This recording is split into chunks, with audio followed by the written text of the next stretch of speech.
Ask for money and get advice. Ask for advice, get money twice. I'm from the dirty, but that Chico nice. Y'all call it a moment, I call it life. One day when the light is glowing, I'll be in my pants. Estamos aquí en el Museo Canario para hacerle una entrevista al director de esta institución, don Diego López.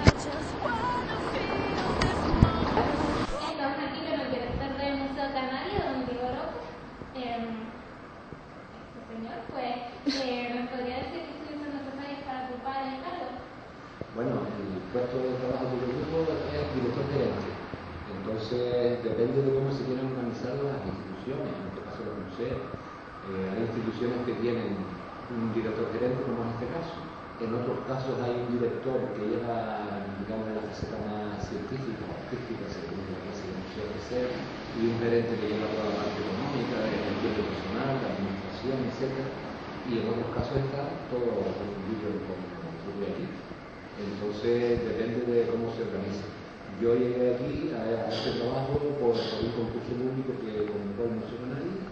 Presentaron una serie de personas interesadas y pienso que sobre todo se valoró a partir de un estudio que había tenido cuáles son el currículum, la experiencia de haber trabajado en otros sitios. Yo trabajé con anterioridad a estar en el Museo Canario en varias empresas o instituciones más distintas.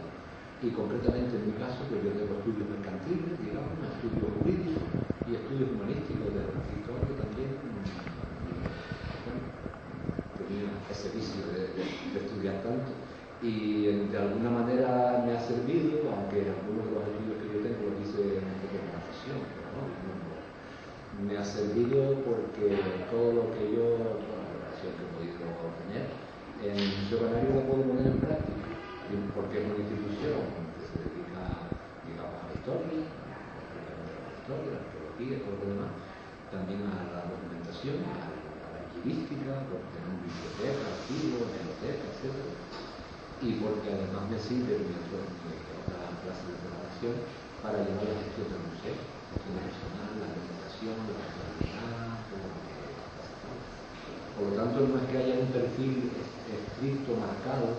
No hay unos estudios que hay que tener para desempeñar un trabajo de esta clase o en otras instituciones parecidas, sino que hay ocasiones en que unas personas estudian una cosa y sin embargo después se van a especializar en otra. Pero bueno, depende luego de la experiencia que uno quiera y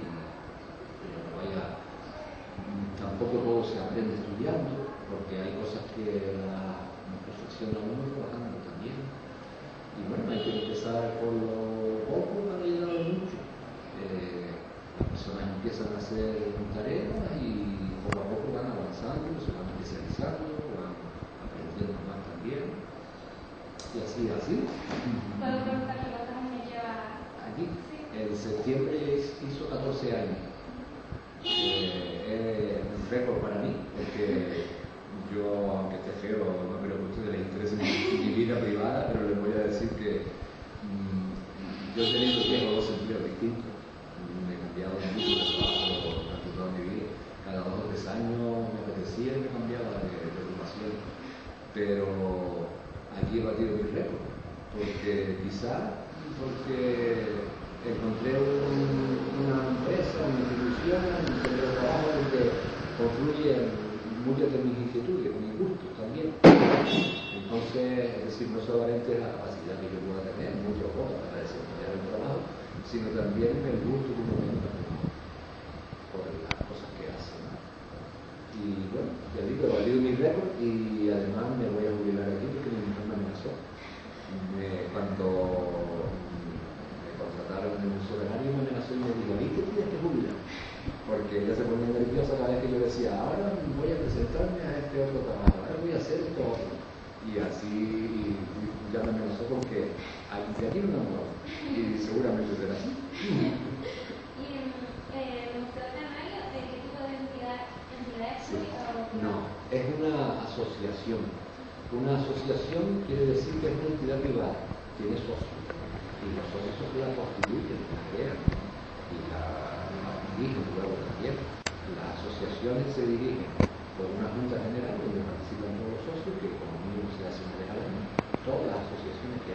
hay asociaciones culturales, deportivas, filantrópicas, hay asociaciones de muchas clases, conscientes, siempre. Y luego, aparte de esa Junta General, hay una Junta de Gobierno, que cada asociación se reúne pues, cada 3 meses, cada vez que les parezca, según cómo se organice. Y luego hay un cargo, un presidente, un vocal, todo eso. Y en el caso nuestro, que quisieron hacerlo así, se creó este partido independiente para que la gestión esté comandada a una persona, digamos, profesional, que no sea un socio que voluntariamente hace cosas fuera de hora, sino que una persona profesional con un sueldo. Yo soy al mismo tiempo trabajador del museo, tengo un contrato de trabajo.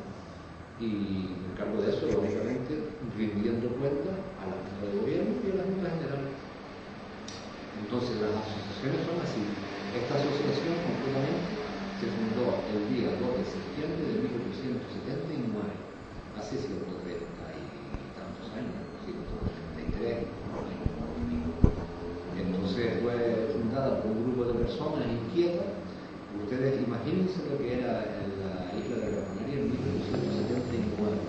Para que se hagan una idea, el alumbrado público en la ciudad de Las Palmas se inauguró en 1891. O sea, 9 años más tarde. Cuando se creó el museo no había ni alumbrado público. Por supuesto no había alcantarillado, no había aceras, carreteras y tantas cosas que es indispensable. Era una sociedad muy pobre, pobrísima, toda la isla.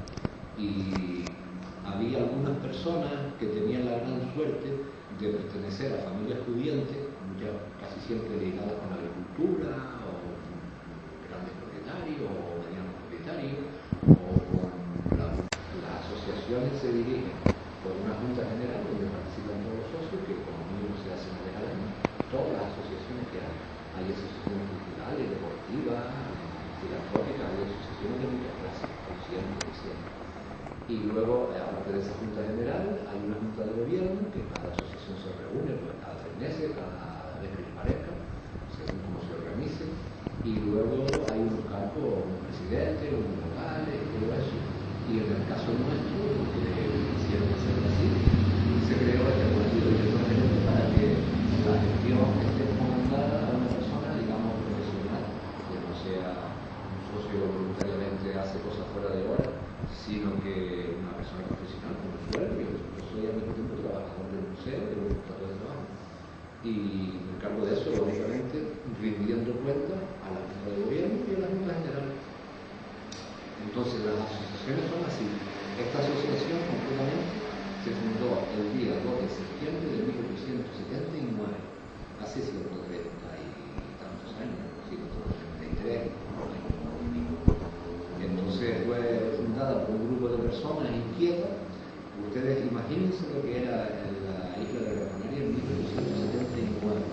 Para que se hagan una idea, el alumbrado público en la ciudad de Las Palmas se inauguró en 1891. O sea, 9 años más tarde. Cuando se creó el museo no había ni alumbrado público. Por supuesto no había alcantarillado, no había aceras, carreteras y tantas cosas que es indispensable. Era una sociedad muy pobre, pobrísima, toda la isla. Y había algunas personas que tenían la gran suerte de pertenecer a familias pudientes, ya casi siempre ligadas con la agricultura, o grandes propietarios, o medianos propietarios, o con la burguesía local, digamos, que tuvieron la gran suerte de poder estudiar. Lógicamente, en esa fecha se estudiaba, estamos hablando de la mitad del siglo XIX, 1950, 60, etc. Se estudiaba fuera de las Islas Canarias, porque ni siquiera en la Canaria ni universidad no había estudios ninguno. Aquí no había ni instituto en esta isla. El primer instituto se creó en la Laguna, el Instituto de Canarias, y ahí tenía que ir la gente a examinarse, le llevaban aquí en colegios privados y cosas así. Pues bien, esas personas que tuvieron esa suerte, cuando se iban a estudiar fuera, dio la casualidad de que muchos de los que fundaron el museo fueron 12 o 15 personas las que se reunieron. Muchos de ellos eran médicos. Entonces se iban a estudiar algunas veces a la península, por ejemplo a Barcelona, o otras veces a Francia, a París, a Montpellier, que tenían una facultad de medicina muy importante. Y cuando volvían, fíjense que estudiaban se iban, a lo mejor estaban fuera 6 o 7 años y volvían con su título. Aquí no había Semana Santa y de ahí esas cosas que hablar, ni fuente de los carnavales, que la gente se viene a la península a pasar los carnavales y se va otra vez, no existía. Entonces venían con su título lo que habían conseguido. Y claro, ¿qué les pasaba? Que después de haber estado en París o en esos sitios, estudiando, habiendo conocido ese mundo, y habiendo sido forzado por científicos, con personas importantes, grandes profesores, se encontraban otra vez en esta isla y se mataban, se desesperaban. Entonces coincidió que unas cuantas personas de este estilo, por la inquietud que tenían de poder hacer algo para que esta isla progresara, y para ello también satisfacerse intelectualmente, porque normalmente se iban después manteniendo correspondencia con sus antiguos profesores y cosas así, pues se reunieron para intentar crear algo y empezaron a discutir que si lo que había que crear era un museo, otros decían que una biblioteca, y la biblioteca había pública o de alguna manera al servicio del público. Otros decían que no, que un Ateneo, saben que en el vecindario hay un Ateneo, por ejemplo, un Ateneo es un lugar de debate, de discusión, de presentación de conferencias, de actividades así de ese tipo. Al final, como estaban tan deseosos de hacer algo, pues fundaron una asociación que se llamó Sociedad Científica e Misionaria, es decir, una sociedad o una asociación científica. Y ahí meten el todo.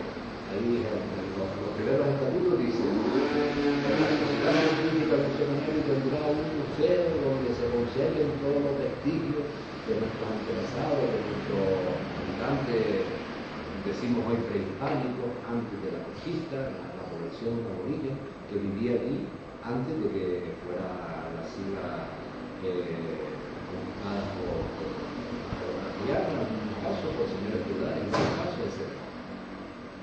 Y además tendrá una biblioteca donde se reúnen todas las publicaciones que haya sobre Canarias. Y además tendrá un archivo, y así empezaron.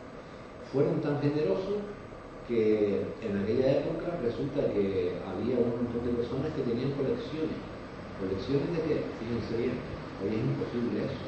Colecciones de restos arqueológicos de la población de origen.